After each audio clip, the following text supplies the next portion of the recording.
Ngipin ng kalabaw mga kagimat. Ngipin ng kalabaw.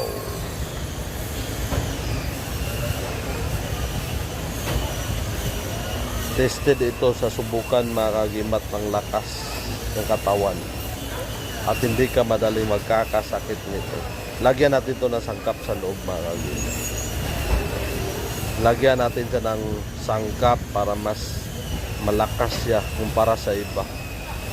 Ang lakas nito ay hindi kayang pigilan kahit na sino. Lagyan natin to ng napakatindi dito sa loob. Hindi ka man magkasakit nito mga kagimat. Yung gabay nito ay napakalakas. Kung open yung third eye nyo, pwede ko kayong i-guide kung paano makuha ang gabay nito. Para kayo mismo ang makakita at ipakilala